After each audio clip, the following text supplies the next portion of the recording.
Good morning everyone. আজি আপোনালোকলৈ মই লৈ আহিছো এটা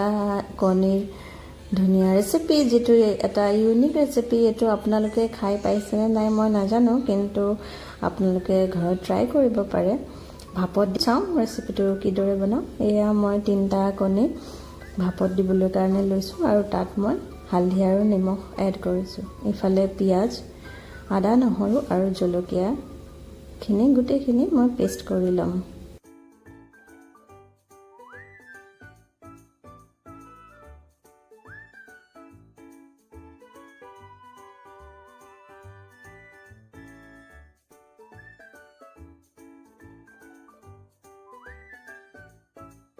এইখিনি পিয়াজৰ পৰাই ডাঙৰ ডাঙৰ কেইটুকুৰা মান মই পিয়াজ উলিয়াই থৈছো জাস্ট অলপমান ফ্ৰাই কৰি পেলাই মই ভাপতিয়া ডিমৰ লগত দিম এতিয়া দিলো আদা আৰু নহৰুখিনি আৰু জলকীয়া সৰু দুটা ইফালে ভাপত দিয়া ডিমখিনি হৈ গল আপোনালোকে আনাদৰেও ষ্টিম কৰিব পাৰে ষ্টিমাৰো ল'ব পাৰে আনহাতে মই ষ্টিমাৰ উলিওৱা নাছিলো সেই কাৰণে মই আনাদৰে কৰিলো আৰু সৰু সৰু টুকুৰা কৰি এতিয়া কাটি ল'ব পাৰে আনহাতে এটা কথা মন কৰিব যে বাটিটোত প্ৰথমতে অলপমান ঘি বা তেল লগাই ল'ব তেতিয়া উলিয়াবৰ কাৰণে সহজ হয়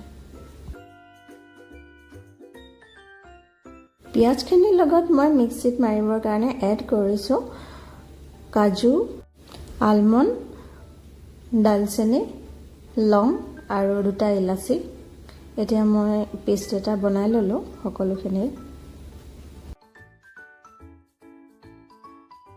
ভাপত দিয়া হোৱাৰ পিছত সৰু সৰুকৈ মই ডিমখিনি টুকুৰা কৰি ললো আপোনালোকে অলপমান ফ্ৰাইও কৰি ল'ব পাৰে মই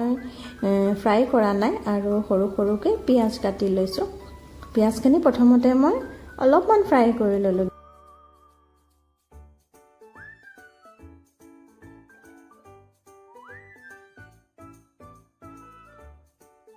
এতিয়া সেইখিনি তেলতে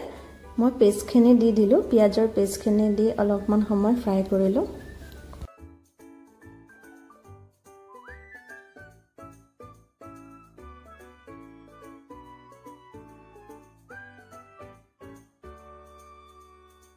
এতিয়া সোৱাদ অনুসৰি অলপমান নিমখ চিলি পাউডাৰ ধনিয়া পাউডাৰ আৰু জিৰা পাউডাৰ মই মিক্স কৰি দিম যেহেতু হোৱাইট গ্ৰেভি কৰিম সেই কাৰণে মই হালধি ইয়াত এড কৰা নাই আপোনালোকে হোৱাইট গ্ৰেভি নকৰিলে হালধি দিব পাৰিব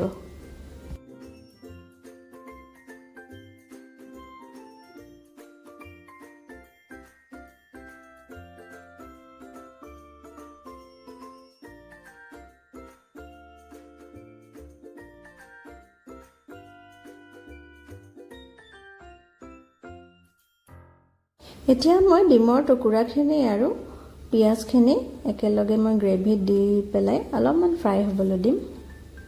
গ্ৰেভিটো ঠিক হোৱাৰ পাছত অলপমান মই কসুৰি মেথি শেষত এড কৰি দিলো কসুৰি মেথিটো দিলে খাবলৈ কাৰণে খুবেই সোৱাদ হয় আপোনালোকে এটো অপচনেল হয় নিদিলেও একো কথা নাই যেহেতু মোৰ আছিল সেই কাৰণে শেষত কসুৰি মেথি দিলো